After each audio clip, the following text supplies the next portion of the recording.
Cipher सिफर हो गया जी। इसके मैन ऑफ द मैच जो हैं वो सलमान सलमान सफदर साहब हैं और तैमूर मलिक साहब भी हैं। ये सलमान सफदर साहब ने बड़ी मेहनत की है। इसके हमने जब हम दलाइल पढ़ते थे और मैं कोर्ट में तो नहीं आता था, लेकिन जितनी भी इसकी यहाँ पे समाअतें होती थी उसमें ऐसा लगता था कि वाकई पूरी जान लड़ा के उन्होंने बड़े स्लो लेकर चले, लेकिन उन्होंने इस केस को ख़त्म कर दिया। बाइज़्ज़त बरी होना इमरान खान का, ये टेक्निकली बड़ी अजीब चीज़ हुई है हुकूमत के साथ। हुकूमत का जो पूरा नैरेटिव खड़ा हुआ था, इमरान खान और हुकूमत के बीच में जो सारी जंग थी वो नैरेटिव की थी। एक्चुअली इमरान खान का नैरेटिव था जिसके ऊपर कौम उसके साथ खड़ी हो गई थी। हुकूमत लगातार या इमरान खान के मुखालिफिन लगातार ये साबित करना चाह रहे थे कि वो नैरेटिव गलत है, यानी जो साजिश का एलिमेंट इमरान खान साहब बोलते हैं साइफर को लेकर वो गलत है और इमरान खान ने इसको एक्सप्लॉइट किया है और पाकिस्तान के साथ कुछ ऐसा किया है जिस पे उनको सज़ा मिलनी चाहिए। इवन डिफरेंट चीज़ें कहते थे जी, सीक्रेट एक्ट है, फिर कहते जी एक तरह की गद्दारी है, कुछ लोग कहते थे इसमें सज़ाए मौत भी हो सकती है। तो सबकी अपनी अपनी ज़ुबान थी। साइफर वाला मामला जो था उसने तय करना था कि दुरुस्त कौन और गलत कौन है। ये बड़ा अहम था। इसकी अहमियत सिर्फ इस बात की नहीं है कि इमरान खान की एक और केस ख़त्म हो गया। अगर इमरान खान के ख़िलाफ़ कोई रियली में केस था, जो बड़ा केस था, जो सबसे बड़ी रुकावट थी, वो ये साइफर वाला केस था।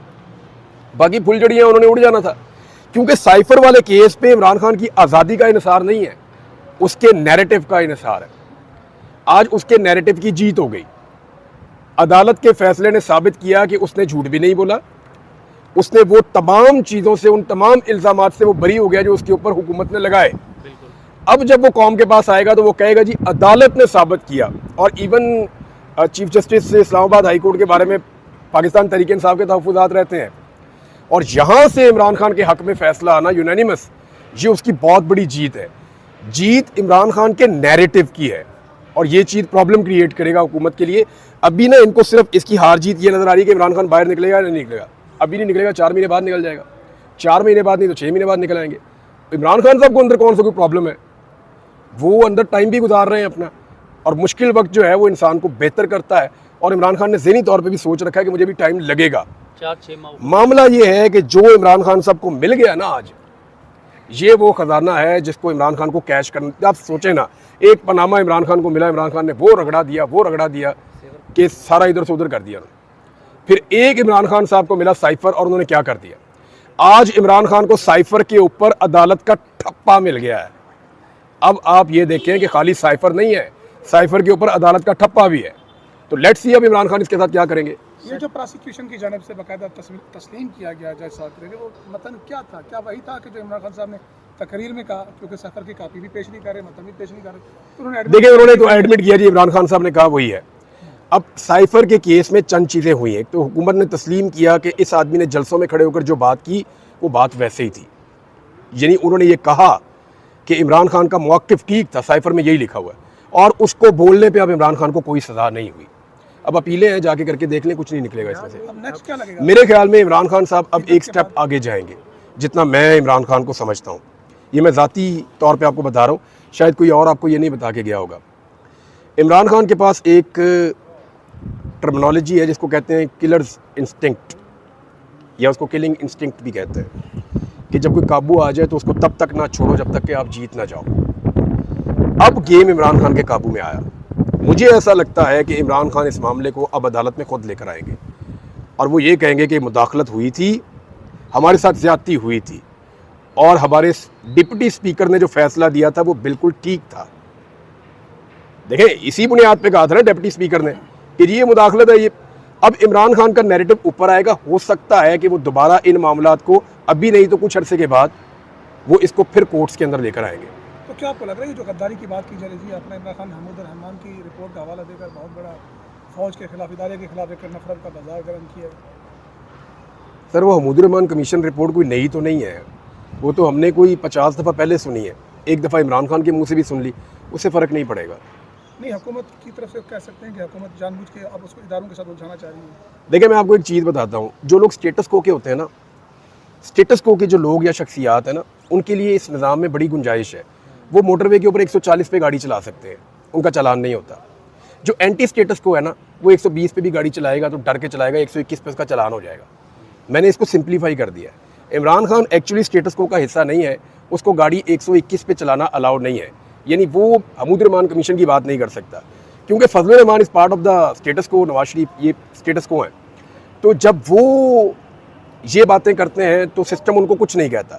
द रीज़न इज़ कि सिस्टम को लगता है कि इनको जब मर्जी मॉडिफाई किया जा सकता है, मोल्ड करके अपनी साइड पे लाया जा सकता है। इमरान खान के बारे में सिस्टम की असेसमेंट मुख्तलिफ है, तो दैट इज़ वाई कि इमरान खान के स्टेटमेंट को लेकर सिस्टम और गवर्नमेंट वो ज़्यादा हसास है। अदालतों में तो सर नज़र आ रहा है कि इमरान खान का बयानिया जो है वो जीत रहा है, जैसे आज का फैसला भी हुआ था। आपको लगता है कि तहरीक इंसाफ भी इमरान खान के बयानियों को लेकर उसी तरह चल रही है जिस तरह खान साहब लेके चल रहे हैं, या खान साहब बाहर होते तो उनका बयानिया इसी तरह चलता जिस तरह? देखिए, सारे एक जैसे तो होते नहीं है, वो एक आदमी है इसीलिए वो लीडर है, वरना 10-12 और लीडर होते। नवाज शरीफ वो सारा कुछ नहीं कर सके ना, तो इसीलिए तो लोगों ने उनको ठेंगा दिखा दिया। उसने वो किया, लोग उसके साथ खड़े हो गए। अब वो एक आदमी है। इमरान खान के जेल में रहने का नुकसान तो पीटीआई को है, वो बाहर आएंगे तो पीटीआई किसी और तरह रिएक्ट करेगी, वो अंदर रहेंगे तो पीटीआई किसी और तरह रिएक्ट करेगी। देखिए, लीडर जब जेल में होता है ना, तो कारकुन और बाकी लोग कहते हैं यार अपने आप को अभी बचाओ, हमारे पीछे कोई ऐसी आवाज़ नहीं है जो हमें सपोर्ट करे।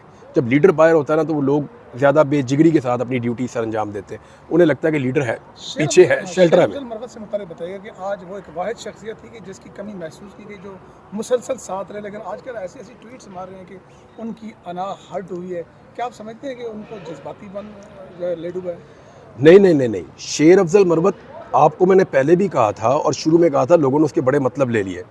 शेर अफजल मरवत नॉर्मल आदमी नहीं है, याद रखना, और नॉर्मल आदमी वो नहीं कर सकता जो उसने किया है। उससे आप कुछ भी एक्सपेक्ट कर सकते हैं।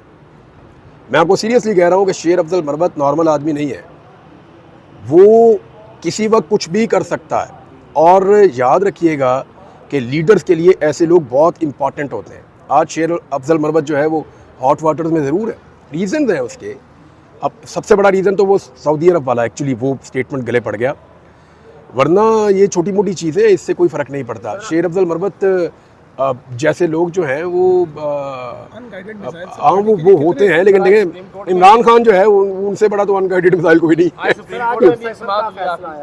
जब सैफर केस का फैसला आया, आप तमन्ना जाल में मौजूद थे, लोगों को मालूम है कि इमरान खान साहब बाहर नहीं आएंगे, लेकिन फिर भी खुश थे। ये खुशी किस तरह की थी? नहीं, ये देखें, इसको आप समझें, साइफर केस का फैसला नहीं आया, इमरान खान के मौक़िफ़ के ऊपर हाई कोर्ट के चीफ जस्टिस ने और दूसरे जज साहब ने मिलकर स्टंप लगा दी है, उसका मौक़िफ़ जीत गया है, वो उस जीत को सेलिब्रेट कर रहे हैं। इमरान खान तो बाहर नहीं आ रहे, अभी टाइम लगेगा।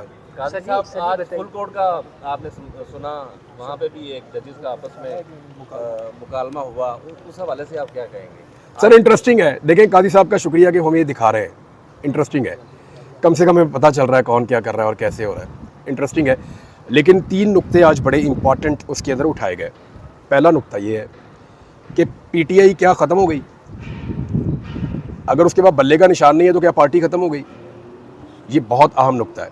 दूसरा नुक्ता ये उठाया गया कि जब 3 दिन का टाइम दिया गया मेंबरान को कि आप कोई पार्टी ज्वाइन कर लें, तो वो पीटीआई भी ज्वाइन कर सकते थे, लेकिन वो मिसगाइड किए गए और वो दूसरी पार्टी को उन्होंने ज्वाइन कर लिया। उस ज्वाइनिंग के दौरान इलेक्शन कमीशन ये बताने में नाकाम रहा कि आपको मखसूस नशिस्तें नहीं मिलेंगी, तो क्यों ना उनको वो 3 दिन दोबारा दिए जाएं। दूसरा नुकता ये बहुत इंपॉर्टेंट है, इसको भी हमें ध्यान में रखना पड़ेगा। एक ये कि पाकिस्तान तहरीक इंसाफ क्या ख़त्म हो गई, दूसरा ये कि क्या जो यार देखें, मुझे ज़रा थोड़ा सा दिमाग से कभी कभी निकल जाती हैं चीज़ें। दूसरा ये है कि 3 दिन जो है वो उनको दोबारा दिए जा सकते हैं। और एक और चीज़ उसके अंदर आज सामने आई कि वोट तो पीटीआई को पड़ा है, ये जज साहब ने कहा वहाँ पे। पहला सवाल ये एक्चुअली तो वोट पाकिस्तान तहरीक इंसाफ को पड़ा, एक सियासी जमात को पड़ा, उसका वजूद तो था। और ये भी पूछा गया कि क्या आप लोगों ने वहाँ लिख कर दिया था कि आप पाकिस्तान तहरीक इंसाफ के? तो बिल्कुल लोगों ने लिख कर दिया था, बाकायदा लिख कर दिया था कि हमारा ताल्लुक पाकिस्तान तहरीक इंसाफ से। तो वो पार्टी तो ख़त्म नहीं हुई थी। अब ये मेरे ख्याल में इसकी मुख्तलिफ चीज़ें हो सकती हैं, इसमें हो सकता है कि अदालत इसको वापस ले जाए उसी सिचुएशन पे इमरान भाई कि जी आप अपना फैसला कर दें। खान साहब अंदर हैं, जेल में हैं, आपको नहीं लगता उनका जो डर है, जो खौफ है, एक दिन में 5 प्रेस कॉन्फ्रेंसें हो रही हैं, उनकी हुकूमत के लोग कर रहे हैं, उनका जो डर खौफ है वो जेल में बैठ के ज़्यादा है एज़ कम्पेयर टू अगर वो बाहर आ जाते हैं? आप क्या कहते हैं इस पर?